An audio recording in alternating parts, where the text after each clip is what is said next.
Assalamualaikum warahmatullahi wabarakatuh. Nama saya Muhammad Fendi Irawan. Di sini saya akan mempresentasikan tentang pengertian budaya politik.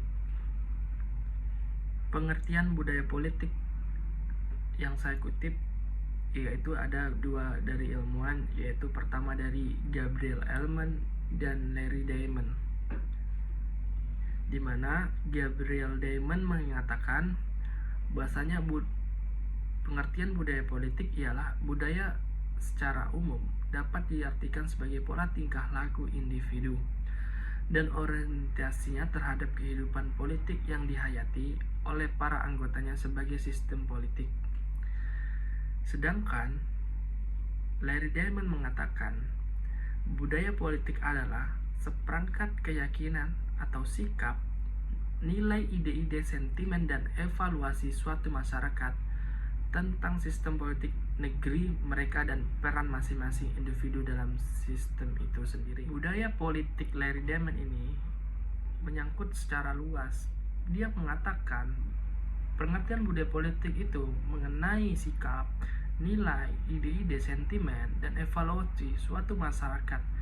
Pengkajiannya dari Larry Diamond ini lebih luas dibandingkan Gabriel. Kemudian kita membahas tentang tipe budaya politik.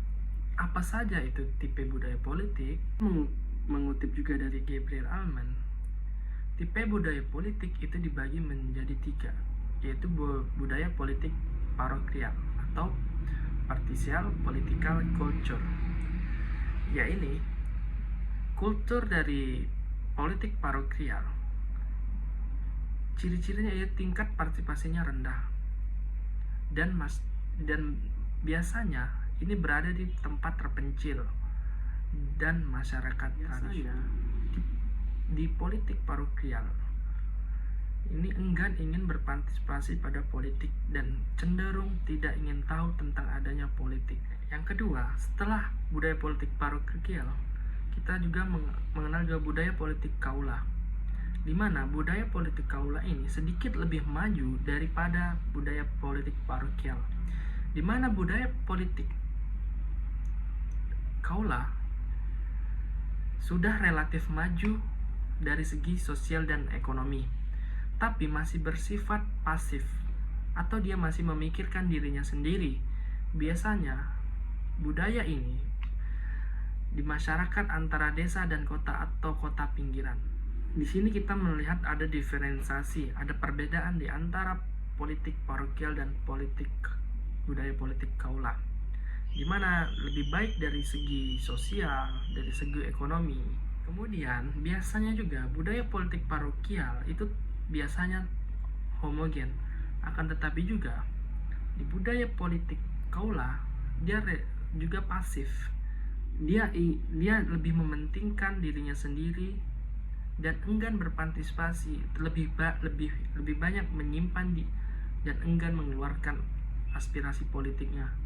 Ini yang terdapat di budaya politiknya. Budaya politik partisipan ini di perkotaan, yang mana di daerah perkotaan ditandai juga oleh masyarakatnya lebih sadar dan lebih peka dan ingin mengeluarkan aspirasinya tentang politik. Dan itulah tadi tiga tipe budaya politik menurut Gabriel Ellman. Setelah kita mengenal tiga tipe budaya politik itu, kemudian masyarakat ingin tahu di mana posisi mereka sekarang.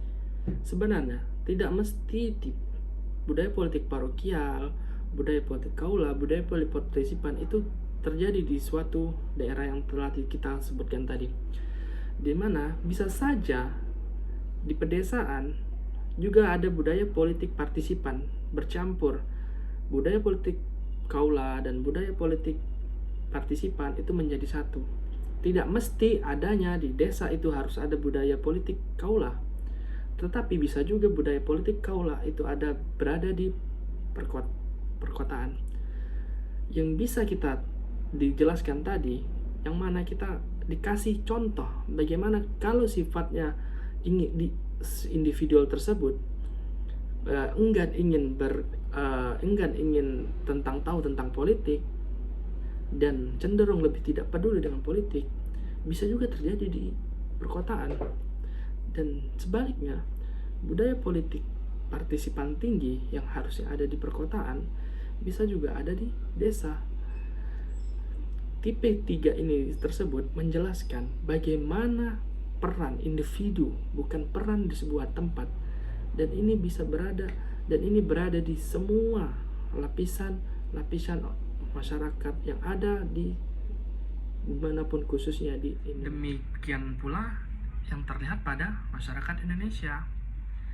Kita juga akan membedakan masyarakat Indonesia ini pada politik tipe bagian yang mana, atau kaula kah, atau parokial kah, atau partisipan. Bagaimana kita ketahui, Indonesia ini sangat luas sekali dan masyarakatnya sangat majemuk. Bisa juga di Indonesia ini lebih dominan parokial, atau bisa juga lebih dominan kaula, dan juga bisa partisipan. Itu tidak memungkiri bahwasannya Indonesia ini sangat luas dan masyarakatnya sangat majemuk. Bagaimana kita bisa melihat tipe tadi itu memberikan contoh masyarakat, kita bisa melihat ataukah di bagian daerah Jakarta itu lebih partisipan, lebih mengerti, ingin tahu, dan ingin menunjukkan rasa kesadarannya tentang politik. Atau bisa juga di daerah, misalkan di Papua sana, lebih kaula, lebih enggan ingin menunjukkan rasa bahwasanya kesadaran tentang politik, atau bercenderung lebih tidak peduli tentang adanya politik itu tersendiri. Ini tergantung kita melihat bagaimana kita melihat di daerah, atau bagaimana karakter masyarakat tentang tipe budaya politik di Indonesia. Yang jelas kita dapat membedakan bagaimana jika si A itu karakternya begini, oh dia berarti di politik parokial, dan si B karakter berpolitiknya enggak cenderung ingin tahu, oh berarti di kaula.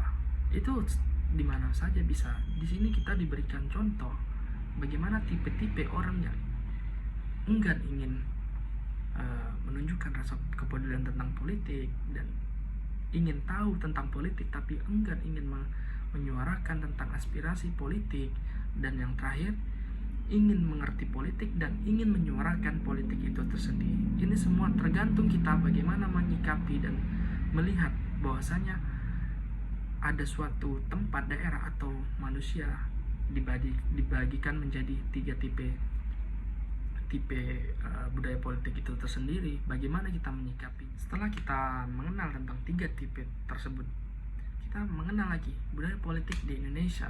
Ini pandangan saya pada budaya politik Indonesia. Saya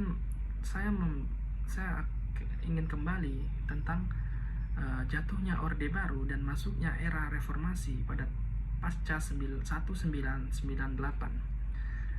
atau era reformasi, di mana era reformasi itu adalah era yang paling sangat buruk dalam budaya politiknya. Beruntungnya kita sekarang memasuki budaya politik yang lebih baik. Terhentinya Orde Baru dan masuknya era reformasi, terjadi beberapa perubahan yang ada di Indonesia. Kita meninggalkan era Orde Baru dan masuknya era reformasi, kita mempunyai perubahan berada di contohnya di konstitusi, yaitu sampai sekarang ada 4 amandemen. Yang 4 amandemen itu, yang pertama pembatasan jabatan presiden, di mana dulu selama dia terpilih menjadi presiden di era Orde Baru, dia akan terus menerus menjadi presiden. Sedangkan sekarang presiden itu hanya boleh menjabat 2 periode saja. Yang kedua, MPR dulu yaitu lembaga tertinggi negara dan sekarang telah dihapuskan. Kemudian MPR dulu mempunyai model unikameral, yaitu 1 kamar, dan sekarang dibagi menjadi 2 kamar, yaitu DPR dan DPD. Yang mana kita tahu DPD itu powernya cukup lemah. Justru ada hal yang belum terbangun dengan baik, yaitu budaya politik Indonesia. Pada tahun 97 dan 98, banyak pihak yang tidak menyangka bahwa Presiden Soeharto akan lengser atau mundur dari jabatan sebagai presiden. karena Soeharto baru saja terpilih kembali menjadi presiden terpilih untuk kesekian kalinya pada awal tahun 97.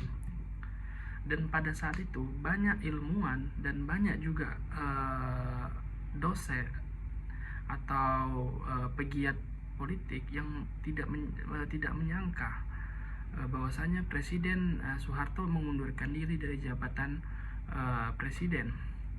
Waktu itu Menteri Penerangan yaitu Pak Harmoko ditugaskan untuk keliling Indonesia untuk melihat bagaimana aspirasi masyarakat kepada Presiden Soeharto. Menteri Penerangan sendiri Pak Harmoko membuat kesimpulan bahwasanya masyarakat Indonesia masih menginginkan Soeharto menjadi. Akibatnya apa Presiden Soeharto lengser atau mengundurkan diri jabatannya? Begitu tiba-tiba pergantian pemerintah dari Orde Baru ke Reformasi tidak disertai dengan budaya politik demokratis. Ketika kita masuk ke era reformasi, minus budaya politik demokratis, maka banyak problem yang muncul.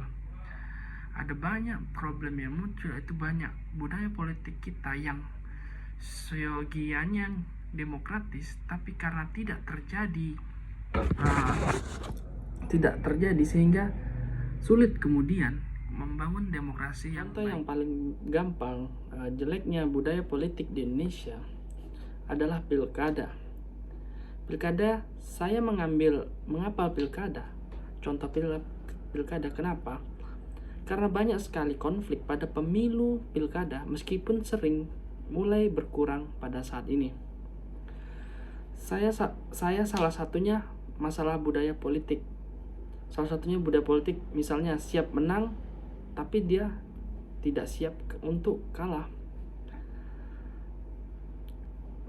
Faktanya, seringkali kandidat-kandidat yang kalah pada pemilu bukan hanya tidak mengakui kemenangan lawan dengan melawan, dia menuduh lawannya curang dan seterusnya. Tapi kadang-kadang juga membiarkan para pendukungnya dengan aksi massal, padahal mekanismenya sudah ada. Mekanismenya melalui hukum yang melalui jalur gugatan. Seringkali membiarkan aksi massal terjadi, kemudian akan dibalas oleh aksi massal pihak lawan sehingga terjadi lara itu. Dikarenakan budaya politik yang belum demokratis. Misalnya di Amerika, jika pilkada yang kalah, calon presiden yang kalah itu akan segera mengucapkan selamat bahwa kemenangannya dan memberikan pidato kekalahannya. Sebagaimana yang kita lihat kemarin pemilihan presiden di Amerika, Trump tidak mengucapkan kekalahannya dan berpidato untuk menyampaikan bahwasanya dia kalah. Tapi sebelumnya dan biasanya juga jika terjadi pemilihan presiden di Amerika, pihak yang kalah akan memberikan pidato resmi, segera ingin memberikan pidato resmi untuk mengucapkan selamat kepada pemilih, kepada calon yang terpilih, meskipun belum diumumkan resmi, masih proses dalam pengumpulan suara.